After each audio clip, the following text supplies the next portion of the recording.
की अगर प्रदोष पड़ती है तो शिव नीलकंठ पर विराजमान होते हैं। शुक्रवार की प्रदोष सुख और शांति देती है। फिर लिखा शिव महापुराण में, बड़ा सुंदर लिखा वेदव्यास जी ने, मान लो आप प्रदोष का व्रत नहीं कर सकते,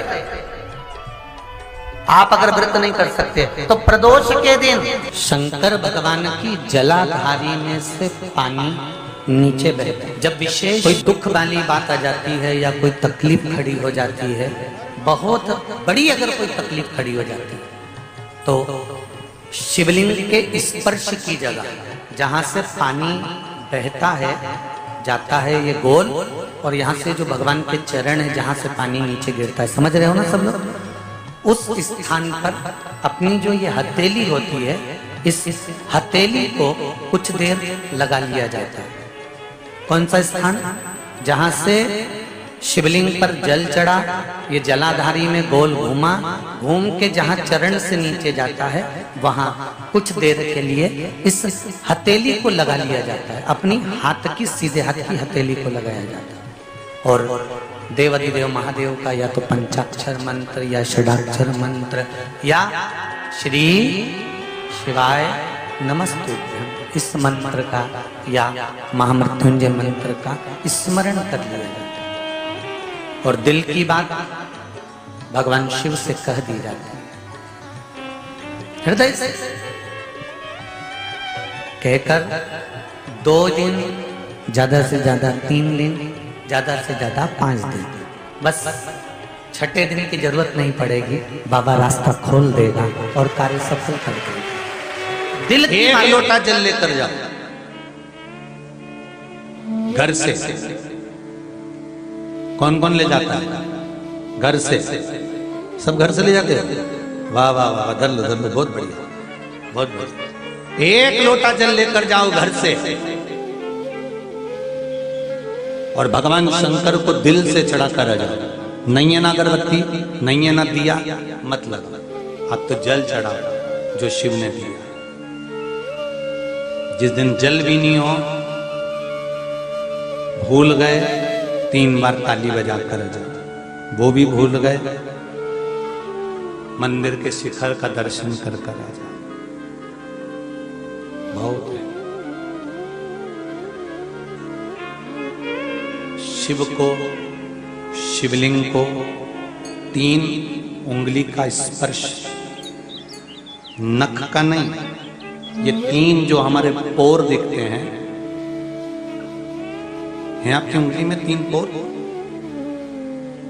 ये 3 खन 3 पोर जो नजर आ रहे हैं, किसी भी शिव मंदिर में जाओ, आराधना करो, शिवलिंग को इन 3 पोर का स्पर्श कराकर अपने हृदय की बात शंकर से कहकर, कंठ से उस पोर को लगाकर, नैनों से छुआकर, झोली शिव के सामने फैलाकर विनय कर कर आओ, बाबा तेरा दिया हुआ खा रहे हैं, तू संभाल लेना, जो दुख, जो तकलीफ, जो कष्ट, जो बीमारी आए तू झेल लेना बाबा, और अपनी शरण में रखना। शिव स्वीकार कर लेगा,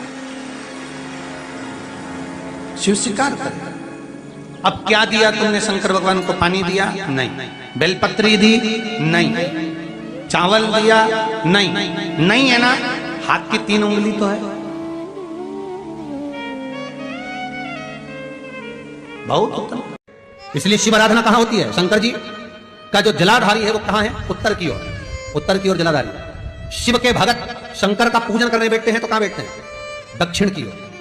दक्षिण में भगत बैठता है, उत्तर की ओर जलाधारी रहती है।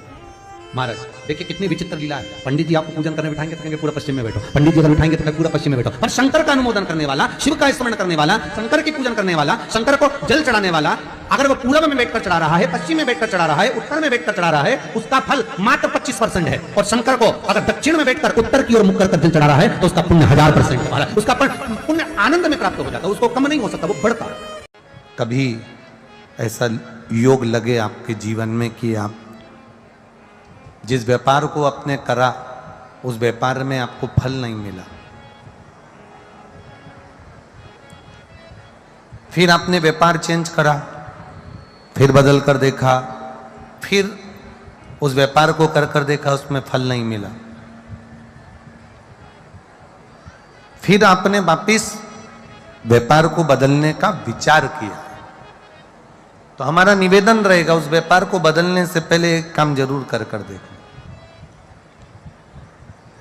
3 स्थान पर बेलपत्र को चढ़ाकर देखिएगा। अगर आपको लगे कि मैंने व्यापार बदल लिया, एक बार बदला, कई लोग ऐसे भी होते हैं जो पैसा इकट्ठा करते हैं, धन एकत्रित करते हैं, और कोई व्यापार ऐसा कर लेते हैं जिस व्यापार में धन चले जाता है तो वो धन वापिस नहीं आता महाराज, वो व्यापार का धन वापिस नहीं आ पाता। तो बड़े दुखी होता है कि भाई मेरा गया हुआ पैसा नहीं आ रहा, मैं बड़ा कष्ट में हूं, मेरा खुद का ही आ जाए ना तो मैं निहाल हो जाऊं, मेरा अपना ही नहीं आ रहा जो गया हुआ है, तो मैं क्या वर्णन करूं, उसको क्या कहूं। उनके लिए भी ये प्रयोग, ये शिव विद्येश्वर संहिता का ये भाव बड़ा सुंदर है महाराज। आप व्यापार पर व्यापार बदल कर देख लिए, धन भी हमारा कहीं डूब गया, आ नहीं रहा है, तो प्रयास करना 3 स्थान पर चढ़ाई गई बेलपत्र हमें सुख का अनुभव करा देती। बहुत ध्यान लगाइए। पहला, अशोक सुंदरी की जगह। अब ये बेलपत्र जब भी आप चढ़ाएंगे तो रविवार की अगर प्रदोष पड़ जाए, कौन से दिन? रविवार की प्रदोष के दिन ये प्रयोग अवश्य कर देखिएगा। ज्यादा बार नहीं करना है, केवल एक ही बार करना, बाबा उस स्वयं कृपा करेगा। अपने मंदिर में, अर्थात अपने घर के पास कोई मंदिर हो, शिवालय हो, देवालय हो, जहां शंकर भगवान विराजमान हो, शिवलिंग हो, ऐसी जगह पर अवश्य करें।